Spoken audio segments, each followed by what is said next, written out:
പത്തരമാറ്റിൻ്റെ അടിപൊളി എപ്പിസോഡിലേക്ക് എല്ലാവർക്കും സ്വാഗതം. അങ്ങനെ നമ്മുടെ അബി നാഗേന്ദ്രനിൽ നിന്നും അവന്തികയിൽ നിന്നും സത്യങ്ങളൊക്കെ അറിഞ്ഞിരിക്കുകയാണ്. അതിൻ്റെ സന്തോഷത്തിൽ നാഗേന്ദ്രൻ അവർക്ക് ഫുഡ് കൊടുക്കുകയും ഫുഡ് അങ്ങോട്ടും ഇങ്ങോട്ടും വാരി കൊടുക്കുകയും ഒക്കെ ചെയ്യുന്നുണ്ട്. പക്ഷെ ആ ഒരു സമയത്ത് അവന്തികയ്ക്കാണ് തൻ്റെ സ്വത്തിൽ കൂടുതൽ അവകാശമായിട്ടും ഓഫീസൊക്കെ നോക്കാനുള്ള ഒരു അവകാശമായിട്ടുള്ളത് എന്നൊക്കെ പറയുമ്പോൾ എന്നേക്കാൾ മുകളിൽ എൻ്റെ അനിയത്തി പറക്കണ്ട, ആവണ്ട, ഒരു സ്ഥാനം അവൾക്ക് വേണ്ട എന്നുള്ള ഒരു കുരുട്ട് ചിന്തകളൊക്കെ അബിയുടെ മനസ്സിൽ വരികയാണ്. അങ്ങനെ പിന്നീട് അവർ വീട്ടിലേക്ക് തിരിച്ചെത്തിയ സമയത്ത് അബി ചിന്തിക്കുന്നുണ്ട്, എൻ്റെ അനിയത്തിയെ ഒറ്റയ്ക്ക് വിട്ടാൽ എനിക്കും കൂടെ ഉള്ളത് അവൾ കൈക്കലാക്കും.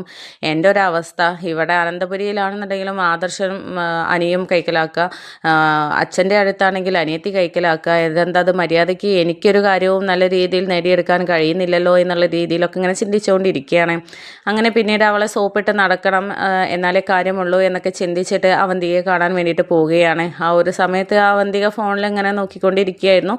അപ്പോൾ മോളെ അവന്തിക നീ എന്തെടുക്കുക എന്നൊക്കെ ചോദിച്ചു ചെല്ലുമ്പോൾ എന്താ അബിയേട്ടാ എന്താ പ്രശ്നം, അബിയേട്ടൻ ഇങ്ങനെ എന്നെ ഇടയ്ക്ക് കാണാൻ വരണ്ട കേട്ടോ, ഇനി അത് കണ്ടാൽ അമ്മയ്ക്ക് അതൊരു സംശയമാകും എന്നൊക്കെ പറയുന്നുണ്ട്. അപ്പോൾ ആ സമയത്ത് അബി പറയുന്നുണ്ട്, ഞാൻ വരുന്ന സമയത്ത് അമ്മ കിടന്നിട്ടുണ്ട്, ഞാൻ വരുന്നത് കണ്ടിട്ടില്ല, അതിനെക്കൊണ്ട് നിന്നോട് സംസാരിക്കാൻ വേണ്ടിയിട്ട് വന്നതാണ്. നീ എങ്ങനെ അച്ഛൻ്റെ അടുത്ത് എത്തിയത് എന്നുള്ള കാര്യങ്ങളൊക്കെ എനിക്കറിയണം, അതറിയാനായിട്ടാണ് വന്നത് എന്നൊക്കെ ഇങ്ങനെ പറയുന്നുണ്ട്.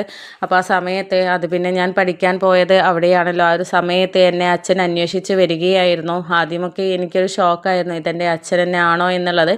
പക്ഷേ ചില ഫോട്ടോകളൊക്കെ എനിക്ക് കാണിച്ചപ്പോഴാണ് എനിക്ക് വിശ്വാസമായത് എന്നൊക്കെ ഇങ്ങനെ അവന്തിക പറയുന്നുണ്ട്.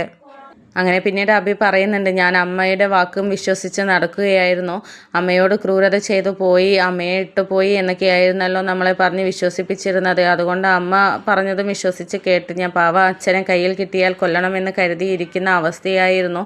പക്ഷേ അമ്മ സ്വയം പണത്തിൻ്റെ അഹങ്കാരം കൊണ്ടും പണം ഇഷ്ടപ്പെട്ടിട്ടും മുത്തശ്ശൻ്റെ അടുത്ത് നിന്ന് സ്വത്തുക്കളൊക്കെ ആഗ്രഹിച്ചിട്ടുമാണല്ലോ അച്ഛൻ്റെ കൂടെ പോവാതിരുന്നതും അച്ഛനെ തനിച്ചാക്കിയതും മക്കളെ വരെ അച്ഛനിൽ നിന്ന് അകറ്റിയതും.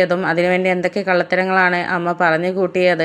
എന്തായാലും ഇതിന് ഞാൻ അമ്മയോട് പൊറുക്കത്തില്ല, അച്ഛൻ പൊറുക്കില്ല എന്ന് പറഞ്ഞതുപോലെ തന്നെയാണ് എൻ്റെ കാര്യവും, എനിക്കും അമ്മയോട് പൊറുക്കാൻ പറ്റത്തില്ല. പിന്നെ ഈ ഒരു അവസരത്തിൽ പ്രതികരിക്കാൻ പറ്റില്ലല്ലോ, കാര്യങ്ങളൊക്കെ നമ്മുടെ കൈപ്പിടിയിലാവട്ടെ, എന്നിട്ട് വേണം അമ്മയ്ക്കുള്ളത് കൊടുക്കാൻ എന്നൊക്കെ ഇങ്ങനെ പറയുന്നുണ്ട്. ആ സമയത്താണ് നമ്മുടെ ജലജ എഴുന്നേറ്റ് നോക്കുന്ന സമയത്ത് പെട്ടെന്ന് പിന്നെ അവിടെ അബിയെ പോയി നോക്കുന്ന സമയത്ത് അബിയെ കാണുന്നുണ്ടായിരുന്നില്ല. അബിയെ കാണാനായിട്ട് വെള്ളം കുടിക്കാനായിട്ട് പോകുന്ന സമയത്താണ് അബിയെ നോക്കിയത്. അപ്പോൾ കാണാൻ സമയത്ത് ഇവനിത് എവിടെ പോയി എന്നൊക്കെ അന്വേഷിക്കാനായിട്ട് ഇങ്ങനെ പോകുന്ന സമയത്താണ് അവന്തികയുടെ മുറിയിൽ സംസാരിക്കുന്നത് കാണുന്നത്.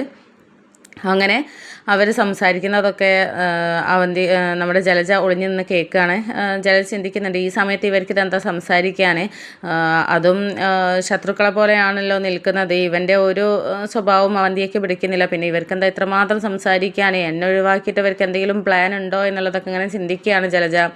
അങ്ങനെ ആ ഒരു സമയത്ത് അബി പറയുന്നുണ്ട്, എന്തായാലും അച്ഛൻ തിരിച്ചു വന്നു, ഇക്കാര്യം അമ്മ എന്തായാലും ഇപ്പോൾ അറിയണ്ട, നമുക്ക് എന്തായാലും ചില കാര്യങ്ങളൊക്കെ നടത്തിയെടുക്കാനുണ്ട്, അത് കഴിഞ്ഞതിന് ശേഷം സാവധാനത്തിൽ അച്ഛൻ തന്നെ ഇങ്ങോട്ട് തിരിച്ചു വന്നോളും, അച്ഛൻ മുത്തശ്ശനെ ഇവിടുന്ന് പടി ഇറക്കിയിട്ട് വേണം തിരിച്ചു വരാൻ, ആ സ്ഥാനത്ത് നിൽക്കാൻ എന്നുള്ള ആഗ്രഹമല്ലേ പറഞ്ഞത്, അതുപോലെ നടക്കട്ടെ, അതിനു മുമ്പ് അമ്മ അറിഞ്ഞു കഴിഞ്ഞാൽ അതൊക്കെ കുഴപ്പമാവും, ഒന്നും നടക്കത്തില്ല, എന്തായാലും ഇനി അച്ഛൻ വന്നു കഴിഞ്ഞാലും അമ്മയ്ക്ക് മുട്ടൻ പണിയാണല്ലോ കിട്ടാൻ പോകുന്നത് എന്നൊക്കെ ഇങ്ങനെ പറയുന്നുണ്ട് അബി. അപ്പോൾ ആ സമയത്ത് ഇതൊക്കെ കേട്ടോണ്ട് ജലജ ഇങ്ങനെ നിൽക്കുകയാണ്. അപ്പോൾ അച്ഛൻ തിരിച്ചു വന്നെന്നോ, ഞാൻ ഒരിക്കലും ഇത് അംഗീകരിച്ച് തരില്ല, അച്ഛൻ ഏത് രീതിയിൽ ഇവിടേക്ക് കയറി പറ്റാനോ, അതും ദരിദ്രവാസിയായിട്ടുള്ള അയാൾ പണവും പ്രശസ്തിയും ഒന്നുമില്ലാത്ത അച്ഛനെ കൂട്ടുപിടിച്ച് ഇങ്ങോട്ട് കൊണ്ടുവരാനാണോ ഇവരുടെ ഉദ്ദേശം, അതൊന്നും നടക്കത്തില്ല എന്നൊക്കെ ചിന്തിക്കുകയാണ്. കാരണം നമ്മുടെ ജലജയ്ക്ക് അറിയില്ലല്ലോ, AN ജ്വല്ലറിയുടെ MD ആണ്, പ്രധാന തലപ്പത്തുള്ള ആളാണ് സ്വന്തം ഭർത്താവ് എന്നുള്ളത് ജലജയ്ക്ക് അറിയുന്നുണ്ടായിരുന്നില്ല.